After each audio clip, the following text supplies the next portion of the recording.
أعوذ بالله من الشيطان الرجيم بسم الله الرحمن الرحيم وبه نستعين وهو خير المعين وصلى الله على سيدنا محمد وآله الطاهرين.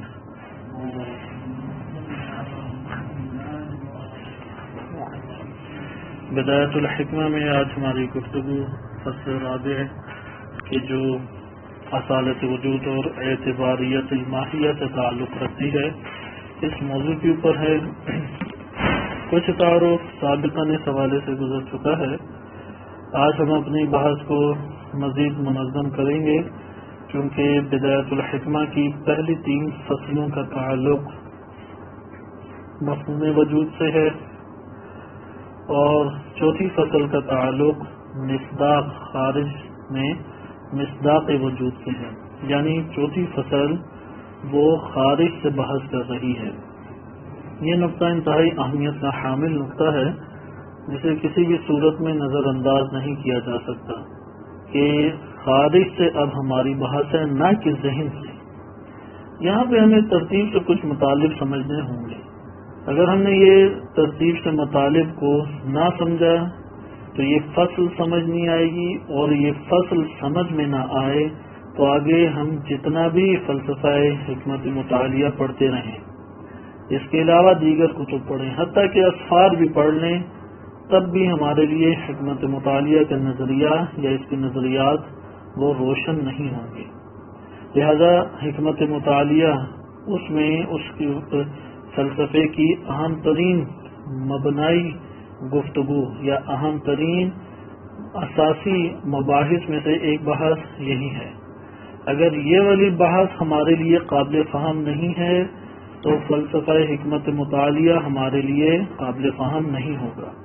لہذا فصل رابع جو بدایت الحکمہ کی فصل ہے اس کو ہمیں اچھے طریقے سے سمجھنا چاہیے.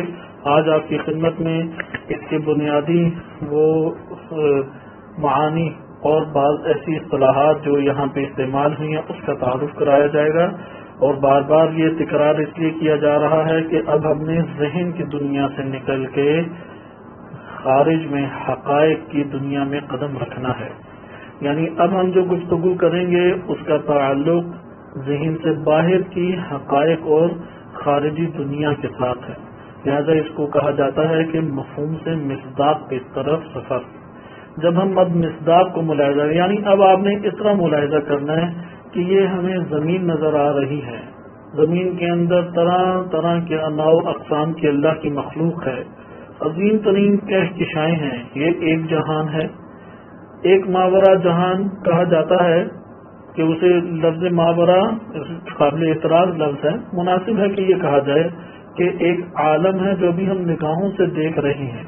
یعنی انسان کی حسی نگاہ میں وہ عالم آ رہا ہے, حس کے دائرے میں آ رہا ہے. یہی مادی دنیا ہے, کہکشائیں ہیں یا یہ زمین ہے. زمین میں بسنے والی انواع و اقسام کی لا تعداد کہ جن کا عدد ہمارے لیے شمار کے بھی دائرے میں نہیں آتا وہ مخلوق ہے, لیکن ان سب کو ہم حس کے ذریعے سے جان رہے ہیں. ایک عالم ہے وہ ہے عالم ملکوت یا عالم برزخ یا عالم خیال سے تعبیر اسے کیا جاتا ہے. ایک عالم ہے عالم قیامت, عالم عقل. آپ ملاحظہ کر رہے ہیں کہ یہ سارے کے سارے جہان اب ہم ان کے اوپر غور و فکر کریں گے. ہم ان کی طرف آ رہے ہیں. فصل رابع در حقیقت اس جہان کے بارے میں گفتگو ہے. اس لیے اس مقام پہ ہم نے اگر صحیح نظریات کو مرتب اور منظم اور قابل فہم نہ کیا تو آگے ہمیں صحیح سمجھ نہیں آئے گی. اس لیے اس کے اوپر وقت لگتا ہے تو عیب نہیں ہے. اس کی تفصیلات معلوم کرنے کے لیے مختلف آپ چیزیں پڑھتے ہیں تو عیب نہیں ہے. لیکن اس فصل سے تیزی سے گزر جانا اور صرف 2+2=4 کی طرح چند دلیلوں کا یاد کر لینا یہ کافی نہیں ہے, مبہم رہ جائے گا. حکمت مطالعہ کی ابحاث ہمارے لیے مبہم رہ جائیں گی. حکمت مطالعہ کی جتنی بھی ابحاث ہیں اس میں ایک اہم ترین بحث وہ یہی ہے جس کے اوپر پورا حکمت مطالعہ کھڑا ہے. وہ چند ابحاث ہیں. ان ابحاث میں سے ایک اہم بحث, ایک اہم ستون, ایک اساسی ترین مبحث وہ یہی فصل ہے کہ فصل رابع جسے کہا کہ اصالت وجود و اعتباریت ماہیہ. ادھر اب ہم دیکھیں کہ وجود کا لفظ اور ماہیت کا لفظ کتنے، یعنی ادھر لفظ سے ابھی ہم، یعنی میں آپ کے سامنے ترتیب سے چند نکات بیان کروں گا. وہ جو ترتیب سے ہم نکات پڑھیں گے اس کے بعد آپ کے لیے انشاءاللہ یہ مباحث ایک حد تک قابل فہم ہوگی. کوئی اگر 100% قابل فہم سمجھنا چاہتا ہے تو وہ تو ایک مرتبہ تزکیہ نفس ہے کہ انسان کی اندرونی نفس کی تہذیب اور نفس کی نشو و نما ہو، یہاں تک کہ اللہ سبحانہ و تعالی امام معصوم علیہ الصلوۃ والسلام کے توسط سے انسان کے لیے حقائق کو روشن فرمائے. لہذا ہر انسان اپنی ظرفیت کے مطابق ان کو اپنے نفس کی گہرائی میں درک کر سکتا ہے. ہم ایک حد تک عقلی پیمانے پہ، عقل و شعور اور عقلی استدلال کے پیمانے پہ گفتگو کو پیش کر سکتے ہیں. لہذا جو ایک اطمینان اور یقین کی کیفیت ہوتی ہے اس کے لیے تزکیہ نفس اور اس کے لیے اہل بیت علیہ السلام سے توسل، اللہ سبحانہ و تعالیٰ سے خصوصی دعا، یہ سارے کے سارے امور ضروری ہیں. وَإِلَّا حقائق اس طرح سے انسان کے یہ آشکار نہیں ہوتے. حجابوں میں انسان زندگی بسر کرتا ہے اور مناجات شعبانیہ کے مطابق حجاب بھی دو طرح کے ہیں. ایک حجاب ظلمانی ہے. حجاب ظلمانی یعنی گناہ انسان کے، یہ گناہ حجاب بن جاتے ہیں، ان حجابوں کی وجہ سے نظر نہیں آتا. مثلا آنکھ ہے، اسے اگر کالا موتیا یا سفید موتیا ہو تو جھلی، یعنی موتیا کسے کہتے ہیں، جھلی آنا شروع ہوگی. اب یہ جو آنکھ کے اوپر جھلی چڑھ رہی ہے اس کی وجہ سے متاثر کیا ہوتے ہیں، باہر دکھائی دینے والی چیزیں. ظلم اور گناہ بھی اسی طرح سے ہے. گناہ انسان کرتا ہے تو حقائق دھندلے نظر آتے ہیں، کثرت گناہ سے نظر ہی نہیں آتے. ضعیف آنکھیں ہو جاتی ہیں، ایک وقت آتا ہے آنکھیں بالکل ہی بے نور ہو گئی ہیں. اسے کہا جاتا ہے سمن بکمن عمیون. عمیون یعنی اب آنکھیں اندھی ہو گئی، حقائق نظر نہیں آئیں گے انسان کو. لہذا ایک ہے حجاب ظلمانی، ایک ہے حجاب نورانی. حجاب نورانی سے مراد یہ ہے صلاحیت اور استعداد کا عملاً نہ ہونا. ہاں یہ طاقت انسان کو اللہ نے دی ہے. مثلا ایک شخص ہے وہ کمزور ہے، کھاتا پیتا صحیح طرح سے نہیں ہے، اس کمزوری کی وجہ سے وہ وزن نہیں اٹھا پا رہا. اگر وہ خوراک صحیح لے گا تو کیا وزن اٹھا پائے گا یا نہیں؟ اب جب اس نے خوراک نہ لینے کی وجہ سے نقاہت اور ضعف کا اسے احساس ہو رہا ہے، اسے کہیں گے حجاب نورانی. اب وہ غذا لے لے تو اس کے وجود میں طاقت آئے گی تو اٹھا سکے گا. یعنی انسانی وجود کے اندر ضعف اور ناتوانی کی وجہ سے حقائق اور مطالب کو حمل نہ کر پانا، اٹھا نہ پانا، یعنی اس کا وجود ابھی اس قابل نہیں ہے، اس کا وجود ابھی اس کے اندر اتنی توان اور طاقت نہیں ہے کہ وہ مطالب اور معارف اور حقائق کو برداشت کر سکے. اگر اس کے پر یہ مطالب اور حقائق روشن ہوں، اس کا وجود وہاں پر ہی پھٹ جائے گا یا ختم ہو جائے گا. اور اس کی بہترین دلیل ہمارے پاس موجود ہیں. جو ریاضت اور سیر و سلوک کی دنیا میں قدم رکھتے ہیں وہ ان حقائق کو جانتے ہیں اور اعتراف کرتے ہیں کہ اس سے آگے ہماری منزل نہیں ہے. میں یہ جملہ سنا ہے کہ جبرائیل نے کہا کہ اس سے آگے اگر میں ایک قدم بھی بڑھا تو میرے پر جل جائیں گے. یا یہ جملہ کہ یہ خطبہ متقین امیر المومنین علیہ الصلوۃ والسلام کا حمام نے جب سنا تو اس کی روح جسم سے پرواز کر گئی، یعنی تحمل نہیں کر سکا ان مطالب کو. تو یہ انسان کے لیے حجاب نورانی کہلاتے ہیں. حجاب حمام ایک پاکیزہ اور انتہائی بلند مرتبہ شخصیت تھی. اس نے اب وہ والے ہم کلمات سنتے ہیں، ہمارے سامنے وہ حقائق روشن ہی نہیں ہوتے. آپ 1000 دفعہ خطبہ متقین پڑھیں، ممکن ہے کہ ہمارے اندر کوئی لرزش بھی پیدا نہ ہو. آنکھوں سے آنسوں کا جاری ہونا، دل کا دھڑکنا تو بہت دور کی بات ہے، کچھ لرزش بھی نہ ہو. یعنی یہ الفاظ ہیں اور الفاظ گزر رہے ہیں، کچھ پتہ ہی نہیں لگ رہا. لیکن حمام اس کے لیے وہ حقائق روشن تھے. ان حقائق کی بنیاد پہ جب اس سے بالا ترین معانی اس کے اوپر آ کے بوجھ اس کا بنا، وہ برداشت نہیں کر پائے. یہ حجاب نورانی ہے. اگر ایک شخص کے اوپر حجاب ظلمانی بھی ہوں، حجاب نورانی بھی ہوں، اور وہ چاہے کہ حقیقت وجود و ماہیت مجھے پتہ لگ جائے، یہ جو دنیا میں حقائق وجود اور ماہیت کے عنوان سے ہیں، یہ تقاضا اس کا باطل تقاضا ہے. اس لیے بزرگان، تمام بزرگان وہ بار بار یہ تاکید کرتے ہیں کہ جب آپ یہ مطالب پڑھ رہے ہیں تو آپ کو چاہیے ان مطالب کے ساتھ ساتھ تزکیہ نفس کو جاری رکھیں۔ تزکیہ نفس کا کیا مطلب ہے کہ ایک طرف سے تو ظلمتوں سے پاک کرے، گناہوں سے پاک کرے، حجاب ظلمانی کو چیر دے اپنے وجود میں، اور دوسری طرف سے خوراک اس کو عطا کرے روح کو۔ روح کی خوراک کیا ہے؟ علم ائمہ اہل بیت علیہ السلام، علم الہی، معارف الہیہ، یہ اس کی خوراک ہے۔ اس خوراک ایک دن بھی ناغا ہو جائے، ضعف آئے گا، ناتوانی آئے گی، غفلتیں ہیں، یہ سارے کے سارے سبب بنتے ہیں حجاب نورانی کی۔ لہذا علم ہے، تزکیہ نفس ہے، یا تذکر ہے، یہ تذکر، یہ علم، یہ خوراک ہیں۔ اس سے کیا ہوتا ہے؟ وہ حجاب نورانی وہ چیرے جاتے ہیں، ختم ہوتے ہیں۔ توجہ اللہ، اللہ کی طرف خیر و سلوک کی منازل طے کرنا، یہ حجاب نورانی کو چیر دیتے ہیں اور انسان کے سامنے حقائق روشن ہوتے ہیں۔ اسی مقدمہ آپ کے سامنے اس لیے بیان کیا گیا کہ یہ نہ سمجھا جائے کہ فصل رابع میں ہم نے اس کی اصطلاحات کو بھی اچھی طرح پڑھ لیا، تفصیل سے ہم نے وجود اور ماہیت کے نظریات کو جو کتب میں ہیں ایک حد تک ہم نے جان لیا، ادلہ جو اس میں بیان کی گئی ہیں ان ادلہ کو بھی سمجھ لیا، اور ہم نے جان لیا اصالت تو وجود کو ہی حاصل ہے۔ در حقیقت ہم نے تقلیداً اس بات کو جانا ہے، وہ بھی تقلید ہے ملا صدر رحمۃ اللہ علیہ کی، یا علامہ طباطبائی رحمۃ اللہ علیہ نے جو معنی بیان کیے ہیں، شعوراً و بصیرتاً و عرفاناً، یعنی معرفت کے ہمراہ کب جانیں گے؟ جب حجاب ظلمانی و حجاب نورانی سے اپنے نفس کو پاک کریں گے۔ جب تک یہ حجاب ہیں وہ انسان کو کیفیت حاصل نہیں ہو پائے گی۔ آئیں اب ہم اس فصل کے اوپر منتقل ہوتے ہیں کہ اس کے الفاظ کو دیکھیں۔ فصل کا عنوان ہے فصل الرابع فی اصالت الوجود و اعتباریت الماہیہ۔ ادھر وجود اور ماہیت یہ الفاظ ہیں، پھر ایک ہے لفظ اصالت اور ایک ہے اعتباریت۔ ہم آج اسی کو پڑھیں گے اور اس کے بعد انشاءاللہ آگے قدم اٹھائیں گے۔ لفظ وجود کہ ایک لفظ ہے اور ایک اس کا معنی ہے۔ لفظ وجود تین طرح سے استعمال ہوتا ہے۔ ایک دفعہ لفظ وجود معنی حرفی کے طور پہ استعمال ہوتا ہے، یعنی رابط، معنی حرفی یعنی رابط، جس کا تذکرہ انشاءاللہ آگے آئے گا۔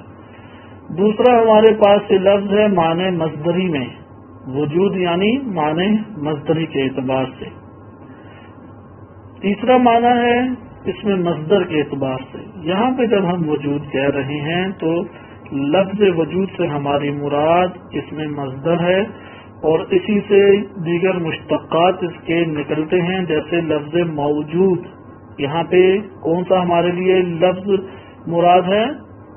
لفظ اس میں مصدری کے طور پہ۔ انشاءاللہ اس کو کسی مرحلے میں دیکھیں گے۔ آپ جانتے ہیں مصدر اور اس میں مصدر میں فرق، کہ اس کو آپ لغت کی کتب میں یا گزشتہ درس جو ہم نے فقہ اصول فقہ کے باب میں پڑھے ہیں، خصوصاً فقہ استدلالی میں طہارت کی جو بحث ہے اس میں معنی اس میں مصدر کو تفصیلاً بیان کیا گیا، اس کی طرف مراجعہ کریں۔ دوسرا ہمارے پاس ہے لفظ ماہیت۔ پہلے ہم لفظ کو حل کریں، اس کے بعد معنی کی طرف آتے ہیں۔ لفظ ماہیت یہ در حقیقت ما ہوا یا ماہیہ تھا۔ کیا ہے؟ ما ہوا یا ماہیہ۔ ما بھی یہاں پہ استفہام کے لیے ہے، ما ہوا یا ماہیہ۔ ما ہوا یا ماہیہ کہ عربی زبان میں مصادر مختلف قسم کے ہیں۔ مثلا مصادر میں سے ایک مصدر ہے مصدر حقیقی، ایک مصدر ہے مصدر مثلا صناعی، ایک مصدر ہے مصدر میمی، اس طرح سے مختلف مصادر ہیں۔ یہاں پر ماہیت مصدر صناعی ہے، جسے مصدر جعلی بھی کہا جاتا ہے، عربی زبان میں مصدر جعلی بھی کہا جاتا ہے۔ اسے ذہن نشین رکھیں کیونکہ لفظ کی تحقیق ہر جگہ پہ اہمیت کی حامل ہے۔ ایک معنی کو بیان کرنے کے لیے جب ایک اصطلاح کو وجود دیا جاتا ہے تو اس کے پیچھے کوئی حکمت ہوتی ہے، اس لفظ کو کیوں اس معنی کے لیے استعمال کیا جائے۔ مثلا لفظ وجود یہ ایک لفظ ہے، اس لفظ کو وجود کا یقیناً اس لفظ کا کوئی معنی ہوگا اور اس معنی کی حقائق ہوں گے۔ اس لفظ کو استعمال کیوں کیا جا رہا ہے، ماہیت کو کیوں استعمال بار بار کیا جا رہا ہے، اس کی حکمت ہمیں یہاں سے پتہ لگتی ہے۔ مصدر صناعی کیا کسے کہتے ہیں؟ مصدر صناعی در حقیقت مصدر نہیں ہوتا، در حقیقت ایک اسم ہوتا ہے، اور اس اسم کے آخر میں تائے نسبت کو ملحق کر دیا جاتا ہے تاکہ یہ تائے نسبت اس بات کے اوپر دلالت کرے کہ اس کے اندر کوئی صفت موجود ہے، یعنی اس لفظ کے اندر موجود صفت کی طرف اشارہ کرنے کے لیے تا کو اس کے آخر میں ملحق کر دیا جاتا ہے، اور اس طرح مصدر صناعی یا مصدر جعلی یا مصدر منحوت، اسے منحوت بھی کہا جاتا ہے۔ لہذا مصدر صناعی و مصدر جعلی کسے کہیں گے؟ ایک اسم کے آخر میں، چاہے وہ اس میں جامد ہو یا اس میں مشتق ہو، اسم کے آخر میں کیا اضافہ کر دیں؟ یا اور تا کا اضافہ کریں، یا گولتا کا بالخصوص اضافہ کریں۔ جامد کی مثال دیکھیں، جیسے لفظ انسان، لفظ انسان جامد ہے یا نہیں؟ اس میں جامد ہے، اس کے آخر میں اگر ہم گولتا کا اضافہ کر دیں انسانیتن کہلائے گا۔ اب انسانیتن کیا ہے؟ یہ در حقیقت مصدر صناعی ہے، یہ مصدر صناعی ہے۔ گولتا کس کی طرف اشارہ کر رہی ہے؟ اس کے اندر صفت انسانیت کی طرف اشارہ کر رہی ہے۔ اسی طرح حجر، یہ ایک اس میں جامد ہے، حجریتن۔ اب یہاں پہ یا اور گولتا جو آئی ہے وہ کس کی طرف اشارہ کر رہی ہے؟ صفت حجریت کی طرف۔ اس میں مشتق کی طرف آ جائیں، جیسے عالم ہے، اب عالم ہے تو آپ عالم کی طرف یا اور تا کا اضافہ کر دیں عالمیتن۔ عالمیتن کیا بن جائے گا؟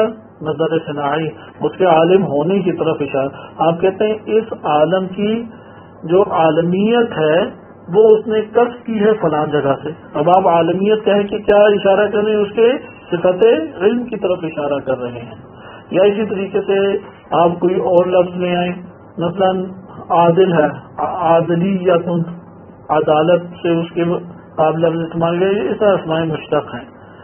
اسماء مشتق کے آخر میں یا تا کا اضافہ کر کے اس صفت کو پھر استعمال کیا جاتا ہے، صفت کی طرف اشارہ مطلوب ہوتا ہے۔ مثلا آپ نے کہنا ہو کہ اب انسان کے اندر صفت اس کی حقیقت انسانی ہے یا نہیں؟ اب آپ نے کہنا ہو کہ فلاں شخص کے اندر صفت انسانیت پائی جاتی ہے، تو آپ کہیں گے کہ اس شخص کی انسانیت اس مرتبے کی ہے۔ اب جب آپ نے یہ لفظ کہا ہے انسانیت، انسانیت کہہ کے اشارہ کیا جا رہا ہے؟ اس صفت انسان کے اوپر اشارہ کیا جا رہا ہے، یا وصف انسان کی طرف اشارہ کیا جا رہا ہے۔ بس مصدر صناعی کے ذریعے سے ہمیشہ اشارہ اس صفت کی طرف کیا جاتا ہے کہ جو اس لفظ یا اسم میں موجود ہے۔ مثلا عالمیت کہہ کے عالم کی علمیت کی طرف اشارہ کیا جائے گا، یا علمیت آپ کہہ لیں، علم سے علمیتن، یا عدل سے عدلیتن، یا اسی طریقے سے طالب سے طلبیتن، عربیتن، عجمیتن، یہ سارے کے سارے مصدر جعلی اور صناعی ہوں گے۔ آپ اب لغہ العربیہ کہتے ہیں، یعنی وہ لغت جو کہ عربی ہے۔ عربیتن کیا کہلائے گا؟ مصدر جعلی، مصدر صناعی، یعنی وہ زبان کہ جو وصف عربی کے ساتھ ملحق ہے۔ اب منطقیتن، یہ علوم میں بہت استعمال ہے، منطقیت ہے، فلسفیت ہے، یا فقہیت ہے، اس میں لفظ استعمال کیا جاتا ہے۔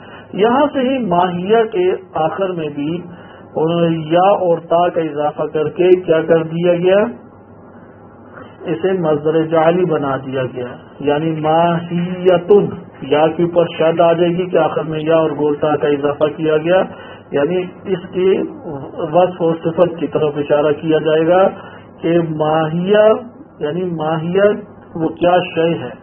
اب اس شے کے ذریعے سے در حقیقت کی طرف اشارہ ہے، ماہیتن کہ ماہیہ، اس سوال کی طرف اشارہ، اس سوال کا ایک جواب ہوگا۔ لیکن جب ہم استعمال میں آتے ہیں لفظ ماہیت تو ہمیں پتہ لگ گیا کیا ہے۔ لفظ ماہیت کو جب ہم استعمال کرتے ہیں فلسفے میں تو وہ مصدر صناعی یا مصدر جعلی کے طور پہ استعمال نہیں ہوتا، بلکہ استعمال کے وقت وہ اس میں مصدر کے معنی میں استعمال ہوتا ہے۔ اس میں یعنی مصدر صناعی ہے، لیکن جب وہ مصدر صناعی وجود میں آ جائے تو اس کے اوپر جو اسم بولا جائے گا وہ اسم اس میں مصدر کہلائے گا۔ جیسے غسل ہے دھونا، جب ایک شے کو آپ نے دھو دیا تو اب کیا کہا جائے گا؟ غسل. صحیح ہے، وضو سے وضو، میں نے وضو کر لیا ہے. اسی طرح سے جب ماہیت کے جواب میں ایک شے سامنے آئے گی، مثلا الانسان حیوان ناطق، حیوان ناطق کیا ہے؟ ماہیت. اب یہ اس کے اوپر جب لفظ ماہیت بولا جا رہا ہے تو یہاں پہ ہم ماہیہ اس سوال کی طرف سے اشارہ ہے یا وہ جو سوال کے نتیجے میں ہمارے سامنے آیا ہے اس کے اوپر لفظ ماہیت بولا جا رہا ہے؟ اس کے اوپر لفظ ماہیت. اس لیے ہم فلسفے میں جب لفظ ماہیت بولتے ہیں تو لفظ ماہیت کا استعمال بے عنوان مصدر صناعی و جعلی ہے یا اس میں مصدر ہے؟ اس میں مصدر ہے. یہ تو لفظ کی جہت سے وجود اور ماہیت کا تعارف تھا. آج اب ہم معنی کی جہت سے دیکھتے ہیں. پہلے وجود کا معنی. فلسفے میں وجود دو معنی میں استعمال ہوتا ہے. فلسفے میں وجود کا لفظ دو معنی میں استعمال ہوتا ہے. یہ کلیات ہیں، یہ اساس ہے، اس کو ذہن نشین رکھنا ہے. اگر یہ انہیں ہم نے نکات بھلا دیے تو یہ وجود ماہیت کرتے رہ جائیں گے، آخر تک ہمارے لیے قابل فہم نہیں ہوگا. لہذا ہم وہ ابتدائی تعلیمی فہم تو پیدا کریں جو تعلیم سے آ جاتا ہے.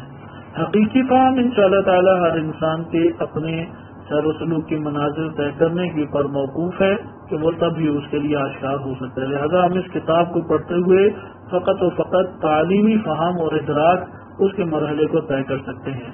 اور اس کا مرحلہ طے کرنے کے لیے ہمیں پتہ وجود کیا ہے. ماہیت ادھر فصل رابع میں وجود سے کیا وہ کون سا وجود مراد ہے؟ فصل رابع میں ماہیت سے کس معنی کی ماہیت مراد ہے؟ اصالت سے کیا مراد ہے؟ اعتباریت سے کیا مراد ہے؟ پھر یہ بحث کیوں چھیڑی مصنف نے؟ اس کے بعد دلیلوں کی بات آئے گی. اقوال کتنے ہیں؟ پھر دلیلوں کی بات آئے گی کہ ہر قول کی دلیل یا جو چند اقوال ادھر بیان کیے گئے ہیں. وجود کے دو معنی ہیں. معنی جو فلسفے میں استعمال ہوتے ہیں، وجود کے دو معنی ہیں. ایک دفعہ وجود کہتے ہیں یعنی وجود خارجی کی بات ہے. خارج میں ابھی ہم ہیں، ذہن میں نہیں. وہ شے مفہوم وجود کا جس کے اوپر اطلاق ہوتا ہے، مفہوم وجود جس کے اوپر صدق کرتا ہے، اس مصداق کو کیا کہا جاتا ہے؟ موجود یا وجود. اس مصداق خارجی کو مثلا ہم پیچھے فصل ثالث میں پڑھ رہے ہیں نا، مفہوم وجود اور مفہوم ماہیت کے دو الگ الگ مفہوم ہیں. ہم نے 4 دلیلیں ہم نے پڑھی تھیں. یہ 4 دلیلوں سے ہمیں کیا پتہ لگا؟ مفہوم وجود الگ ہے، مفہوم ماہیت الگ ہے. اب یہ مفہوم وجود خارج میں جس شے کے اوپر منطبق ہو رہا ہے، اس مصداق خارجی کو کیا کہا جائے گا؟ وجود یا موجود. اس مصداق خارجی. ادھر وجود بے معنی کیا ہوا؟ وجود بے معنی جو مفہوم وجود کا مصداق قرار پائے. صحیح. دوسرا معنی وجود کا دوسرا معنی ہے کہ یہاں پہ یہ والا پہلو مراد نہیں ہے کہ مفہوم وجود جس کے اوپر صدق کر رہا ہے، بلکہ یہاں پر مراد ہے بذات خود خارج میں واقعیت، بذات خود خارج میں موجود حقیقت، بذات خود خارج میں موجود ذوات. مختلف نام اس لیے میں لے رہا ہوں اگرچہ یہ حقیقت اور ذوات یہ اردو کے اعتبار سے ہیں، علمی اصطلاحات کے اعتبار سے نہیں بیان کیے گئے تاکہ سمجھ جائیں. علمی اصطلاح میں کیا کہا جاتا ہے؟ واقعیت خارجی. واقعیت خارجی اس کو وجود کہا جاتا ہے. خارج میں کیا واقعیت ہے؟ مثلا جیسا ایک صفحہ نہیں ہے کتاب کا، اس صفحے کے اوپر موجود واقعیت کیا ہے، واقع کیا ہے، حقیقت کیا ہے اس کی. ہم اردو کے اعتبار سے اسے حقیقت بھی کہتے ہیں کیونکہ عربی میں حقیقت ماہیت کے لیے بھی استعمال ہوتا ہے اور اس کے لیے بھی استعمال ہوتا ہے. اس لیے ہم لفظ حقیقت ادھر استعمال نہیں کر رہے. دقیق لفظ ادھر استعمال کے لیے کیا ہے؟ وجود بے معنی واقعیت. دقیق الفاظ، کیونکہ لفظ حقیقت کیا بن جاتا ہے؟ مشترک لفظی. عربی لغت میں ماہیت کا لغوی اور ڈکشنری کا معنی کیا ہے؟ ماہیت کا آپ اٹھائیں تو ادھر لفظ آئے گا حقیقت ہو و کن ہو طبیعت ہو و جوہریت ہو، یعنی صفات الجوہریہ. یعنی ماہیت کا ڈکشنری کا معنی ہے ایک شے کی حقیقت، ایک شے کی کنہ حقیقت، ایک شے کی اصل اور اس کی جوہر، جوہر یعنی اصل. یہاں پہ آپ نے دیکھا ماہیت، اس طور پہ یہ لفظ اس ماہیت کے لیے بھی استعمال ہوتا ہے جو ہم پیچھے مفہوم ماہیت کے معنی میں پڑھ چکے ہیں، اور مفہوم وجود کے اوپر بھی اس کا اطلاق ہوتا ہے. لہذا ہم ادھر لفظ حقیقت استعمال نہیں کریں گے. ہم ادھر کون سا لفظ استعمال کر رہے ہیں؟ واقعیت. واقعیت سے مراد کیا ہے کہ اولاً و بالذات جو خارج میں موجود ہے، یعنی یہاں پہ وجود مترادف کس کے ہے؟ واقعیت کے. اور واقعیت کس کے مترادف ہے؟ وجود کے. یہ دو معنی ہمارے پاس ہیں. فصل رابع میں جب ہم وجود کہہ رہے ہیں تو یہاں پر ہمارے پیش نظر بالخصوص کون سا معنی موجود ہے؟ دوسرا معنی موجود ہمارے لیے دوسرا معنی مراد ہے اور مطلوب ہے. پہلے معنی میں بھی آگے انشاءاللہ نہایت الحکمہ میں ان دونوں کی تشریح اور تفصیل آتی ہے، لیکن ابھی مختصر طور پہ اتنا جانیں. آج معنی ماہیت کے اوپر. ماہیت کے ہمارے پاس تین معنی آ جاتے ہیں. ایک ہے ماہیت، یعنی ماہیت سے کیا مراد ہے؟ ماہیت یعنی وہ مفہوم. جب مفہوم کہہ رہے ہیں تو اس کا مطلب ہے ماہیت مفہوم کو کہیں گے. بہت دقت کے ساتھ ادھر چلنا ہے کیونکہ سارا مسئلہ ماہیت کی طرف سے ہی آ رہا ہے. ماہیت یعنی وہ مفہوم کہ جو ما ہوا کے جواب میں بولا جائے اور قابل حمل ہو. دو ان قیود سے بنتا ہے ماہیت کا معنی. اسے ماہیت بمعنی اخص بھی کہتے ہیں. ماہیت بمعنی اخص یہ ممکنات کے ساتھ مختص ہے. یہ ماہیت کس کے ساتھ مختص ہے؟ ممکنات کے ساتھ. اس ماہیت کی کئی قسم کی تعریفیں کی گئی ہیں کیونکہ ہماری اس فصل میں ماہیت سے مراد یہی ہے. ماہیت بمعنی اخص مراد ہے. دوسرا معنی ماہیت کا کیا ہے؟ دوسرا معنی وہ مفہوم کلی کہ جو کلیت کو قبول کرتا ہو اور کلیت سے انکاری نہ ہو. مفہوم کلی آپ منطق میں تفصیلاً پڑھ چکے ہیں، سابقہ دروس میں بھی اس کا ایک تعارف ہو چکا ہے. انشاءاللہ کسی اور موقع پہ کیونکہ آگے ابحاث آ رہی ہیں وہاں پہ ہم پڑھیں گے نو جنس فصل، تو وہاں پہ کلی جزوی کی بحث آئے گی انشاءاللہ. یعنی وہ مفہوم کہ جو کلیت سے انکاری نہ ہو اس کو کیا کہتے ہیں؟ ماہیت. اس طور پہ سوال، مفہوم زید اسے ماہیت کہیں گے؟ نہیں کہیں گے. اچھا، اسی طریقے سے خارج میں جو واقعیت موجود ہے جسے اردو میں ہم کہتے ہیں حقائق، خارج میں جو حقائق ہیں اسے ماہیت کہیں گے؟ نہیں. اگرچہ خارج میں ماہیت ہو ہی کیوں نہ، لیکن خارج میں اسے ماہیت نہیں کہیں گے اس دوسرے معنی میں، کیونکہ ان میں سے دونوں امر کلیت سے باہر ہیں. بس دوسرا معنی کیا ہے؟ وہ مفہوم جو کلیت کو اختیار کر سکتا ہو، کلیت سے انکاری نہ ہو. تیسرا معنی ماہیت کا، جسے ماہیت بالمعنی عام بھی کہتے ہیں، بذات خود شے، یعنی ما بہی الشیء ہوا یعنی ہویت، شیئیت. مفہوم شیئیت یہ بھی مفہوم ہے لیکن ادھر مفہوم کو قید نہ لگائیں، فقط یہ کہ شیئیت، ہویت، بذات خود شے. اب اس کا اطلاق کیا مفہوم ماہیت کے اوپر ہوتا ہے یا نہیں ہوتا؟ کیونکہ وہ بھی الانسان حیوان ناطق. حیوان ناطق کیا ہے؟ شے، مفہوم شے ہے، ذات انسان ہے، اس کے اوپر بھی ہوتا ہے. خارج میں جو حقائق اور واقعیت ہے اس کے اوپر بھی ہوتا ہے یا نہیں؟ یعنی یہ بذات خود شے، اسے ماہیت کہتے ہیں. بس اس معنی میں ماہیت عام ہے، وہ پچھلی دو کو بھی شامل ہے، یعنی بالمعنی اخذ کو بھی شامل ہے، بمعنی کلیت کو بھی شامل ہے، اور اس سے باہر جو وجود خارجی ہے، حقائق یا واقعیت خارجی، اس کو بھی شامل ہے. اس لیے اس کو کیا کہا جاتا ہے؟ ماہیت بمعنی عام. سوال یہ پیدا ہوگا یہاں پر کون سا معنی مراد ہے؟ یہاں پر ماہیت کا پہلا معنی مراد ہے. جب آپ کہتے ہیں ماہیت تو ادھر پہلا معنی مراد ہے. ادھر کوئی سوال کرے گا یہ جو آپ کہہ رہے ہیں کہ ماہیت کا پہلا معنی، تو ماہیت کا پہلے معنی کی پھر تعریف کیا بنے گی؟ تعریف اس کی پھر اس طرح سے بنتی ہے، تعریفیں مختلف ہیں. ایک انتزاع ذہنی ہے، ایک عقل کا خود اخذ کرنا ہے. کہاں سے؟ جو خارج میں واقعیت موجود ہے اس کی حدود سے.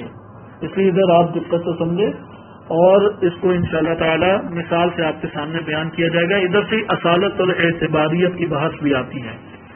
مثال کے طور پہ ہم ایک دیوار ہے، اس کے اوپر ایک آپ مربع بنا دیں، ایک تکون بنا دیں، صحیح، ٹرائی اینگل. اب دیوار ہے بالفرض کالی، آپ نے سفید رنگ سے، یا سفید دیوار ہے اور آپ نے سفید دیوار کے اوپر کالے رنگ سے کیا بنا دیا؟ Try angle. صحیح، کالا رنگ آپ نے پھیرا اور کالے رنگ کے اوپر کیا آپ نے بنا دیا؟ ایک ٹرائی اینگل. یہاں پہ اب آپ دقت کریں، جو آپ نے سفید رنگ کے اوپر کالا رنگ کیا ہے، کالا رنگ آپ نے کیا یا نہیں کیا؟ اس کالے رنگ کو آپ کئی شکلوں میں تقسیم کر سکتے ہیں. آپ نے ایک شکل ٹرائی اینگل کی بنائی. یہ جو ٹرائی اینگل کی شکل ہے وہ خارج میں تو لکیریں ہیں اور تو کچھ بھی نہیں ہے. اس کو ٹرائی اینگل کی شکل کے طور پہ کس نے حاصل کیا؟ ذہن نے حاصل کیا نا، ورنہ تو باہر تو 3 ٹیڑھی میڑھی لکیریں آپ نے لگا دی. دائرہ ہے، یوں آپ نے دائرہ کھینچ دیا. اسے دائرے کی شکل میں ذہن میں منتقل کس نے کیا؟ اب خارج میں وہ کالا رنگ اور مگر آپ نے سفید ہے اس کے اوپر کالا رنگ اس طرح سے پھیرا. صحیح ہے، الگ سے کالا رنگ نہیں، کالا رنگ پھیرا. یہ جو آپ نے کالا رنگ کا ڈبہ بنایا ہے یا تکون بنائی ہے یا سرکل بنایا ہے، یہاں پہ خارج میں سرکل میں اور کالے رنگ میں فرق ہے؟ خارج میں دیوار کے اوپر سرکل اور کالے رنگ میں فرق ہے؟ نہیں ہے، کیونکہ آپ نے سفید دیوار ہے اس کے اوپر کالا رنگ بنایا دائرہ کھینچا وہ ایک بڑا سا سرکل بن گیا، لیکن کالے رنگ کا ہے. خارج میں کالے رنگ میں اور سرکل کی اس گولائی میں فرق ہے؟ نہیں ہے. لیکن ذہن کے اندر دونوں کا آپ جدا جدا کر رہے ہیں، جدا کر سکتے ہیں. بس یہی چیز ہے. یہ جو کوئی کہے گا سرکل کی گولائی کہاں سے آئی، تو آپ کیا جواب دیں گے؟ کالے رنگ سے آئی. کوئی کہے گا یہ ٹرائی اینگل، یہ جو تکون ہے، اس کا تصور کہاں سے آیا؟ باہر اس سے کالے رنگ سے آیا. ماہیت اسی کا نام ہے. وجود کی حدود سے جو ذہن میں تصور ابھرتا ہے یا مفہوم ابھرتا ہے، اس ابھرے ہوئے مفہوم کو کیا کہا جاتا ہے؟ ماہیت بمعنی اخص. لہذا خارج میں کوئی اس طرح سے الگ سے چیز نہیں ہے، وجود ہے.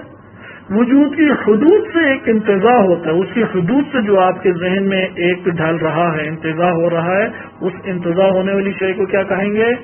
ماہیت. بس خارج میں وجود اور ماہیت کو آپ جدا نہیں کر سکتے. یہ انتزاع ذہنی ہے کہ ایک ہی شے سے 2 مفہوم اس میں منتزع کیے ہیں. لہذا وہ کالا رنگ مثل وجود بن جائے گا، اور وہ جو سرکل کا تصور آپ نے جدا ذہن میں بٹھایا ہے اور کالے رنگ کو اندر سے نکال دیا، وہ کیا کہلائے گا؟ ماہیت. اسی لیے بعد میں قالب ذہنی، قالب کہتے ہیں سانچہ. اب سرکل ایک سانچہ ہے یا نہیں کہ جس میں وہ کالا رنگ ڈھلا ہوا ہے؟ اسے کہتے ہیں کہ ماہیت کہتے ہیں وہ سانچہ جس میں وجود ڈھلا ہوا ہے. صحیح. اسی لیے انہوں نے کیا کہا کہ یہ ممکنات کے ساتھ مختصر ماہیت بمعنی اخص، کیونکہ اللہ سبحانہ تعالیٰ کی حدود ہے، لا محدود ہے، کوئی حد ہی نہیں ہے. حد ہی نہیں ہے تو ماہیت کا پتہ لگ سکتا ہے؟ وجود ہی وجود ہے. بس یہ ہمارے پاس ابتدائی اس کی معلومات تھی. انشاءاللہ تعالیٰ اصالت اور اعتباریت کا معنی اگلے درس میں ملاحظہ کریں گے. صلی اللہ علیہ سیدنا محمد وآلہ الطاہرین.